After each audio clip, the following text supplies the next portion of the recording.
استغفار کا power plan وہی ہے جو قرآن میں اللہ نے بتایا کہ سرکار ختمی مرتبت بادشاہ صلی اللہ کونین سے علیہ وسلم. محبت، ان کے گھر سے محبت، ان کی وفاداری، ان کی بارگاہ میں اپنی عرضی پیش کرنا. کلمہ بھی تو سرکار کے وسیلے سے ہے، سرکار ایسے کے ہی ہے. وسیلے کے بغیر تو اللہ بات ہی نہیں کرتا، اللہ سنتا ہی نہیں.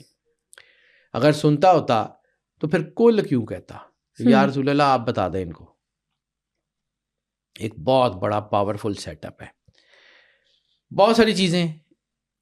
ایک، رات کو جب سوئیں نا تو اپنے دن کی چیزوں کو جو ہے وہ چیک کریں. جہاں آپ نے غلطی کی ہے وہاں سوری کر لیں. جہاں آپ سے غلطی ہو گئی ہے یا نہیں بھی ہوئی، اللہ کے سامنے سرنڈر کر کے مطلب رات سونے سے پہلے اپنا احتساب کرنا چاہیے. احتساب کر کے سوئیں. آپ کو خود ہی آئیڈیا ہو جائے گا. یہ سب کانشیس مائنڈ جو ہے نا یہ آپ کو پاک کرتا ہے. دوسری چیز میں نے بتائی ہے دعائے کمیل. تیسری چیز جس کا بہت بڑا امپیکٹ میں نے دیکھا ہے وہ ہے تسبیح فاطمہ، پاک بی بی سیدۃ العالمین سلام اللہ علیہ. یہ خاص طور پہ ہر نماز کے بعد اور اسپیشلی فجر کی نماز کے بعد صحیح تسبیح فاطمہ ضرور پڑھیں. اور اس کے بعد کم سے کم ایک تسبیح درود استغفار کی اور ایک تسبیح درود پاک کی پڑھ لیں. یہ تین میچ کر کے کر لیں. میرا تجربہ ہے کہ یہ چیزیں بہت شاندار ہو جاتی ہیں. اور آنسو ندامت کے کب آتے ہیں؟ جب دل نرم ہوتا ہے. تو جب زمین زرخیز ہو جائے گی تو آٹومیٹیکلی فصل لگے گی. بالکل. تو اللہ کے کرم کی فصل اگر آپ کے دل میں لگ گئی تو ایک سمجھیے ایک چھوٹا سا بیج ہوتا ہے نا، وہ درخت بنتا ہے، زمین میں جاتا ہے، گم ہو جاتا ہے، پھر وہ درخت بنتا ہے. تو اس کے اوپر ہزاروں لاکھوں اسی درخت کے بیج لگتے ہیں. تو جب آپ کے اندر اللہ کا نور ہوگا تو آپ کے اندر اللہ کے سیڈز کتنے لگیں گے. سبحان اللہ. You can never even imagine. یہ ایک ایک چیز اتنی طاقتور ہے. یعنی استغفار کی معراج کیا ہے؟ ندامت کے آنسو. بہت خوبصورت بات. استغفار کی معراج وہ ندامت کے آنسو ہے. جو میں بار بار آپ کو ایک ہی بات کہہ رہا ہوں کہ تسبیح نہ منکوں پہ پڑی جائے گی، نہ ہاتھ کی پوروں پہ پڑی جائے گی، وہ پڑی جائے گی آنسوؤں پہ. استغفار کی تسبیح آنسوؤں پہ پڑی جاتی ہے. یہ کیفیت ہے.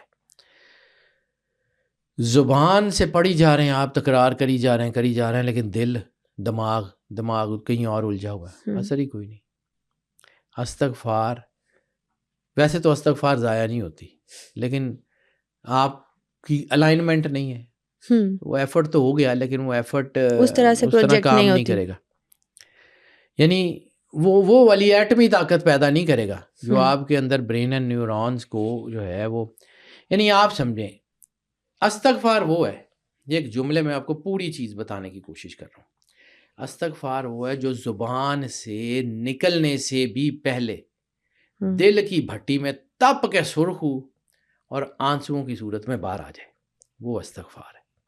بالکل ٹھیک. زبان سے نکلنے سے پہلے وہ اپنے دل کے اندر اللہ کے نور میں تپ کے ریڈی ہو جائے اور آنسو بن کے باہر آ جائے.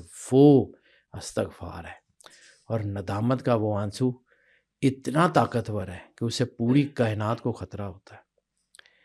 یہ ایسے ہی نہیں کہا جاتا کہ جہاں عبادتیں نہیں پہنچ سکتی وہاں ندامتیں قبول ہو پہنچ جاتی ہے. میں نے آپ کو یہ موسیٰ علیہ السلام کے دور کے بندے کا واقعہ بتایا. اب وہ بندہ جس سے اللہ سب سے زیادہ ناراض ہے، جس کی وجہ سے اس نے پوری قوم کی بارش روک لی ہے، اور وہی بندہ ہے جب اس نے مالک کے سامنے ندامت کے آنسو بہائے وہ فوراً قبول ہو گئے. نے کہا ٹھیک ہے، اسی بندے کی وجہ سے بارش دے رہا ہوں. اللہ بدل دیتا. تسبیح کے ہزاروں دانے مل کے بھی وہ صفائی نہیں کر سکتے جو ندامت کا ایک آنسو کر دیتا ہے. اس کے اندر بڑے بڑے سمندر ہیں. سمجھیے گا یہ استغفار کا راز ہے، استغفار کی معراج ہے. دل سے اللہ کہتا ہے نا، اللہ کسی کے اوپر اس کی وسعت سے زیادہ بوجھ نہیں ڈالتا. تو اس کا مطلب ہے کہ ہمارے اندر وہ طاقت رکھی ہوتی ہے کہ جو مشکلات ہم پہ آ رہی ہوتی ہے، لیکن ہم اپنی طاقت سے ناآشنا ہوتے ہیں. اس طاقت سے آشنائی کا نام استغفار اور درود پاک ہے. بالکل صحیح. ٹھیک ہے. یہ عرش الہی سے ٹکراتی ہے یہ آواز، یہ فریکوینسی ہے. یہ وہ فریکوینسی ہے جو ایک سیکنڈ کے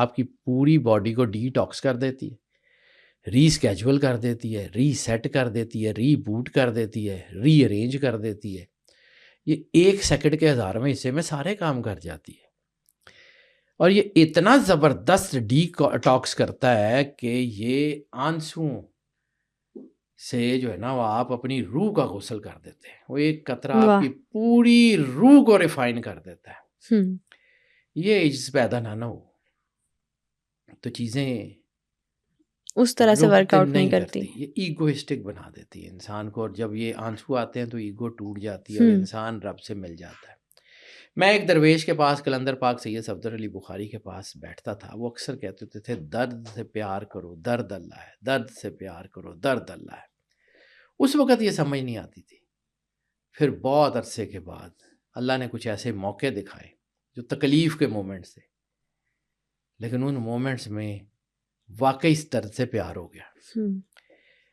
میں آپ کو اپنی زندگی کا ایک واقعہ بتاتا ہوں.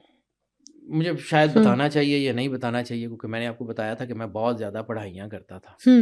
8ویں 9ویں میں ہمارے گھر ڈیپ روٹڈ تھا ریلیجن، تو میں بہت پڑھائیاں کرتا تھا اور بہت حصار کر لینا، ہزاروں دفعہ پڑھائی کرنی، وہ دیا جلا کے، مطلب دعائے سیفی کیا، دعائے حزب البحر کیا، ناد علی کیا. اور میں نے آپ کو عرض کی تھی میں اللہ کو حاضر ناظر جان کے کوئی میں اپنی وہ پھڑے مارنے کے لیے یا اپنا کوئی اپنا آپ دکھانے کے لیے نہیں کروں، لیکن میں صرف بتانا چاہ رہا ہوں کہ کئی سال 2 رکعت نماز نفل میں 1100 مرتبہ سورہ مزمل پڑھ کے 550 ایک رکعت میں، 550 دوسری رکعت میں پڑھ کے سویا کرتا تھا. کئی گھنٹے لگتے تھے ان 2 نفلوں کو پڑھتے ہوئے. پھر ایک دفعہ ایک غلطی ہو گئی، چیز ہو گئی. میں نے شاید ناد علی کا آپ کو بتایا تھا کہ میں نے وہ دیکھا ایک لائن، اور میں اسے حصار سے باہر نکل گیا، میں گر گیا، بچا تھا. تو میری طبیعت بہت خراب ہوتی تھی، جھٹکے لگتے تھے. مجھے وہ 2-3 مہینے جو ہیں وہ یاد ہے کہ میرے ساتھ کیا ہوا. مجھے وہ آج بھی یاد ہے. مجھے آج بھی وہ میرے گوز بمس آ جاتے ہیں جب مجھے وہ وقت یاد آتا ہے کہ ہوا کیا تھا. میرے دادا جی بھی سینٹ تھے، اور اس وقت تو وہ مطلب ایک بڑے آفیسر بھی تھے، سپورٹ بھی بڑی تھی. خیر میں باہر نکلا تو درد، بڑی شدید درد، اتنی درد سر سے لے کے پیر تک ٹیسے. میں اس درد کو آج بھی محسوس کر سکتا ہوں. ٹھیک ہے. تو ہمارے نا بہت قریبی تعلقات میرے رہے جناب صوفی برکت علی لدھیانوی رحمۃ اللہ علیہ سے، کیونکہ میرے والد صاحب کے نانا جی کے بڑے بیسٹ فرینڈ تھے، بابا جی لطیف علی شاہ کے. تو ایک دن جو ہے وہ صوفی صاحب ہی کے کوئی ایک، مجھے اب نام یاد نہیں ہے، کہ ان کے کوئی بہت قریبی، وہ مجھے ہاسپٹل میں دیکھنے آئے. تو میرے پاس بیٹھ کے میرا ہاتھ پکڑ لیا. تو پنجابی میں مجھے کہتے ہیں، میں بچہ تھا، اتنی عقل بھی نہیں تھی، لیکن اس وقت پتہ نہیں اللہ نے عقل کیسے دے دی. مجھے کہتے ہیں اے جڑیاں تینوں درداں ہو رہی ہیں مینوں ویچ دے، یہ مینوں دے دے، 10 کی چاہیے. تو اس وقت پتہ نہیں کہاں سے، مطلب میں تو بچہ ہی تھا نا، 8ویں 9ویں کی بات ہے، کتنا کو سمجھدار ہوں گا. تو صوفی صاحب، صوفی برکت علی کے وہ خاص کوئی تھے، مجھے اب نام بھول گیا، یا سمد خان صاحب تھے یا کوئی، وہ آئے، مجھے یاد ہے، بندہ یاد نہیں ہے، لیکن وہ آئے، میرا ہاتھ پکڑ لیا، میرے پاس بیٹھے رہے، بڑے پیار سے بات کرتے ہوتے تھے. مجھے کہتے ہیں کہ شاہ جی یہ جڑیاں درداں ہو رہی ہیں یہ مینوں ویچ دے ہاں. تو ایسے ہی میں نے کہا جی نہیں میں نہیں بیچنی ہے. اس وقت یہ بات ہو گئی. 20 سال بعد کہیں اس مائنڈ نے ریکال کر کے کہا کہ تو بھی تو اس والے درداں نال پیار ہی کیتا سی نا. واہ، تب سمجھ آئی کہ یہ درد سے پیار ہوتا کیسے ہے. بالکل صحیح بات. یہ سمجھیے گا، یہ درد جو ہے نا، یہ آپ کو ایک فلم ہے چھوٹی سی، میں کبھی بہت کم دیکھتا ہوں، لیکن ایک دن میرے بچوں نے لگائی ہوئی تھی تو میں نے وہ بیٹھ کے وہ پوری فلم دیکھی، رب دا ریڈیو. اس میں ایک گانا ہے رب دا ریڈیو، اس میں ایک جملہ ہے کہ صدقے اس دکھ دے جیڑا نام جپاندا رہندا ہے. وہ دکھ جو آپ کو اللہ کے قریب کرتا ہے اس کے صدقے، اور صدقے اس نام دے جڑا دکھ مٹاندا رہندا ہے. یہ ایک چین سائیکل ہے. اللہ کے نام سے آپ کے دکھ دور ہوتے ہیں اور یہ دکھ آپ کو اللہ کی طرف لے کے جاتا ہے. It's a chain cycle. پھر مجھے سمجھ آئی کہ یہ درد سے پیار کرو کا مطلب کیا ہے. کبھی کبھی آپ کی آواز لرز رہی ہوتی ہے، آپ کے لفظ مکمل نہیں نکل رہے ہوتے، آپ کی گرامر خراب ہو جاتی ہے، آپ کو یہ سمجھ نہیں آ رہی ہوتی کہ آپ پڑھ کیا رہے ہیں، آپ کی گرامر خراب ہو رہی ہوتی ہے کیونکہ آپ کی ہچکی بن رہی ہوتی ہے، آپ کے آنسو ہوتے ہیں، آپ پراپر بتا بھی نہیں، لیکن وہ اتنا کمال کا اثر کر رہی ہوتی ہے کہ دنیا میں پراپر گرامر قرت پیچھے رہ جاتی ہے. وہ اثر، وہ لرزتی ہوئی زبان سے اللہ کو پکارنا، وہ ناراضگی، وہ بھیگی ہوئی آنکھوں سے اللہ کے قریب جانا. یہ بیٹا جس دن آپ کو درد سے پیار ہو گیا نا، اس دن آپ کو ساری چیزیں سمجھ آ جائیں گی. ندامت استغفار اس درد کے اندر ہے. بعض اوقات دکھ دیے جاتے ہیں تاکہ آپ اللہ کے قریب ہو جائیں، بعض اوقات آپ کی ٹریننگ کروائی جاتی ہے. بالکل. اس لیے استغفار کو عادت بنانا تو ضروری ہے، لیکن استغفار کی اصل کو سمجھنا اس سے بھی زیادہ ضروری ہے. یہ ہوتی کیا ہے، یہ کرتی کیا ہے، یہ آپ کے اندر آپ کو اللہ کے قریب کرتی کیسے ہے. دس از دی الٹیمیٹ پاور، اور کچھ نہیں. میں 10 کروڑ سال بھی بولتا رہوں گا نا، کچھ نہیں کر سکتا. ایک جملہ، اپنے آپ کو اللہ کے قریب کر لیں. 1 سیکنڈ کے 1000ویں حصے میں تمام دکھ درد دور ہو جائیں گے. اس کا راستہ ندامت کے آنسوؤں سے جاتا ہے، اس کا راستہ استغفار سے جاتا ہے، اس کا راستہ درود پاک سے جاتا ہے، اور درود پاک کا راستہ سرور انبیاء صلی اللہ علیہ وسلم اور ان کے گھر سے محبت سے نکلتا ہے، وفاداری سے نکلتا ہے. بے وفاؤں کو کچھ نہیں ملتا، جو مرضی کر لیں.